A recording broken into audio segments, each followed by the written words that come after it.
কি হয় বাচ্চাটো কেনেকৈ তাত গ'ল আপোনালোকে বাচ্চাকেইটা চাব হা ভালকৈ এইফালে ওলাই যাব নিদিব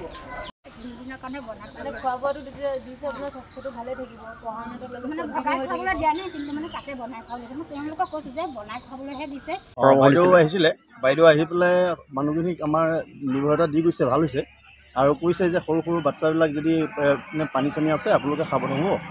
আৰু মানে ইয়াত কোনো ধৰণৰ অপ্ৰীতিকৰ ঘটনাৰ যে সৃষ্টি নহয় সেই কথাটো তেওঁলোকে অৱগত কৰিছে আৰু যদিহে কিবা তাত মানে অসুবিধা আহে যে কিবা ইয়াত হেৰি হয় কিবা অসুবিধা থাকে তেতিয়া তেওঁলোকে কৈছে যে আমাক জনাব আমি তাৰ ব্যৱস্থা ৰাখিম এনেধৰণেই কথাখিনি কৈছে আৰু আহি মানুহখিনিৰ লগত কথা পাতি গৈছে যদি কিবা আপোনালোকে ভালমতে খাদ্যবিলাক পাইছেনে নাই আপোনালোকক ঠিকমতে চৰকাৰে বস্তুখিনি দিছেনে নাই এতিয়া ইয়াত তেনেকুৱা ধৰণৰ যিখিনি এতিয়া বৰ্তমান বিভাগীয় কৰ্তৃপক্ষই দিছে সেইখিনিকে ইতিমধ্যে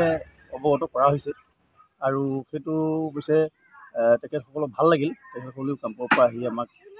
আমাৰ থানাৰ পৰা আহি পেলাই তেনেধৰণে এটা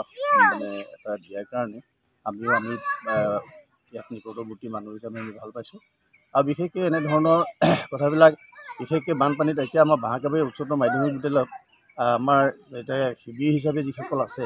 আমাৰ প্ৰায় 70 ঘৰ 80 ঘৰ মানুহ হৈ গৈছে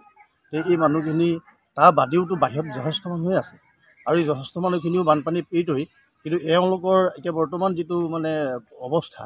এই অৱস্থাটোৰ ওপৰত লক্ষ্য ৰাখি কিন্তু আমাৰ তৰফৰ পৰা এটা অনুৰোধ জনাম যে ইয়াৰ মানে যথোপযুক্ত ব্যৱস্থা কৰিব লাগে আৰু এই ব্যৱস্থাটোৰ মূল উদ্দেশ্যটোৱে আমাৰ হ'ল বানপানী যদি আমি এনেকৈয়ে সদায় বানপানীয়ে থাকিব লাগিব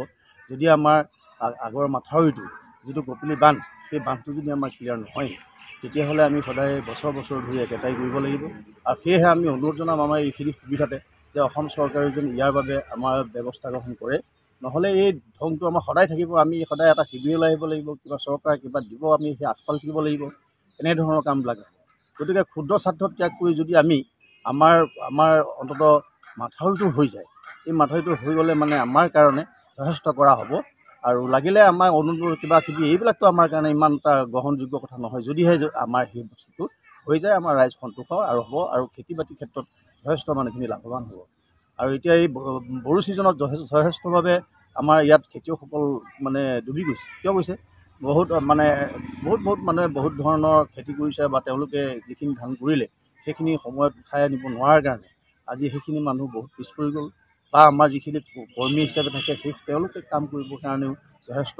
বা সময় নাপালে গতিকে আমি অনুৰোধ জনাম যে আমাৰ এই যিটো এতিয়া পানীৰ যিটো সমস্যা এই সমস্যাটো আমাৰ অসম চৰকাৰ তথা আমাৰ মুখ্যমন্ত্ৰী মহোদয় বা তথা গড়কাপ্তানি বিভাগৰ মন্ত্ৰী মহোদয় সমন্বিতে সকলোকে আমি অনুৰোধ জনাম যে আমাৰ যিটো বান্ধ বিশেষকৈ আমাৰ কপিলি যিটো মানে মাথাউৰি বান্ধৰ ব্যৱস্থা যদি সঠিকভাৱে কৰে তেতিয়া নিশ্চয় আমি নিৰাপদ হ'ম বুলি আমি আশা ৰাখিছোঁ আৰু এনেধৰণে আমি